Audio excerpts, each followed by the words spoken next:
All right, in this video, we're going to be talking about layers. As you can see, I have just an 8.5 by 11-inch canvas open. If you look on our layers panel, this is the background layer that you see here. I'm gonna go ahead and add a few more images just so we can see how layers actually work. So I'll place Florence. I'll place this kitty. And now you can see over in our layers panel, we have 3 layers. And basically each image or shape, I'll just show you, that you add in Photoshop creates a new layer. I'll go ahead and get rid of that. The layers are stacked one on top of the other in the order that you place them. And whichever layer appears at the top of your layers panel is the layer that is stacked on top of the other layers. So you'll notice if I switch Kitty with Florence, suddenly Kitty is hidden behind the Florence image. I'm gonna unlock the background. If we put our background in front of the other two, suddenly we don't see anything.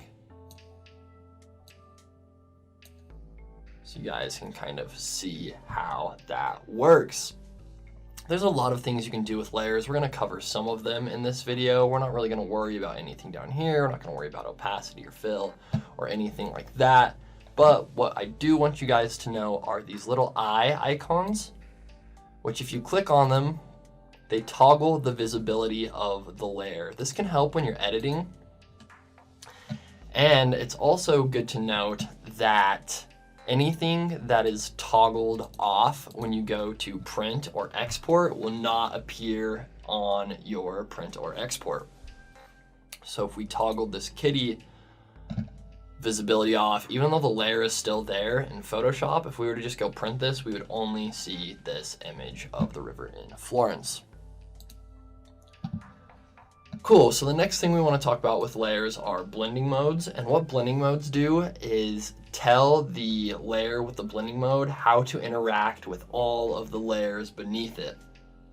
And I'll just kind of switch through these blending modes. Let's change it to multiply, add, divide. That looks pretty cool. So basically how these blending modes work is every single color that you see in an image has a numerical code inside of the computer to tell the computer what the color is, essentially. What these blending modes do is they tell the color codes of your selected layer how to interact with the color codes of the layers beneath it, which is why you get operations like divide and add and multiply and a bunch of other ones. And I'm not sure exactly what each of these do in terms of the mathematics. Obviously, some are self-explanatory. But when I'm working with blending modes, usually I just like to try out a bunch of different ones, see what works, what doesn't. Things like that. Go ahead, switch this back to normal. And you'll notice, just to drive this point home, if I change my Florence layer, it'll interact with this layer 0, this white layer, but it won't interact with the kitty layer. Again, blending modes only interact with the layers underneath them. Let's make sure this is all set to normal. Cool beans. So the last thing I want to show you guys in terms of layers are adjustment layers. And if you come up to our properties/adjustments panel and change to the adjustments tab, you can see all of our adjustment layers here. The other way to find them is to navigate up to layer at the top navigation bar and go to new adjustment layer.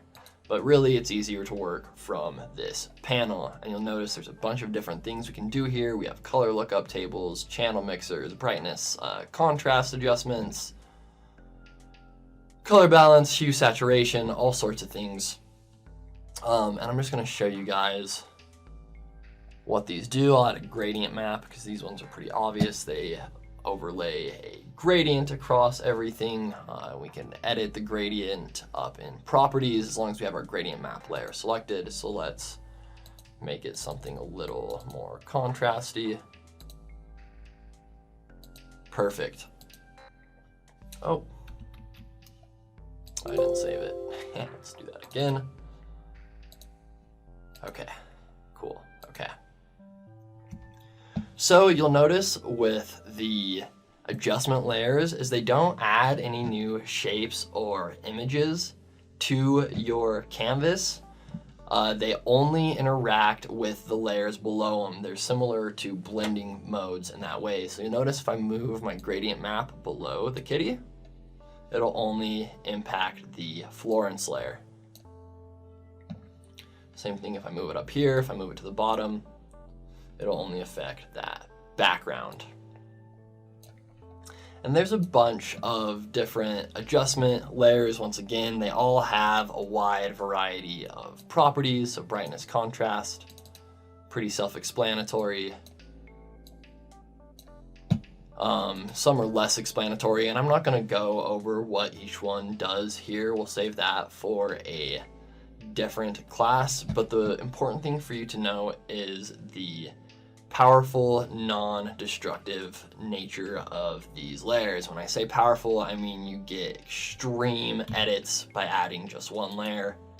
Obviously, what I mean by non-destructive is that you're not changing the image, the images themselves. So if you add an adjustment layer and decide you don't like it, you can always turn it off or delete it. Whereas if you just put a gradient on the kitty layer or the Florence layer, suddenly it's much harder to undo that, especially if you keep working and working and working and then later on decide you don't want it. It's going to be really hard to get rid of those edits without losing a bunch of other edits.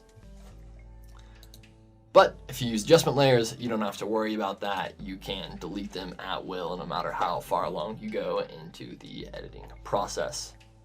And that, I believe, does it for this layers video.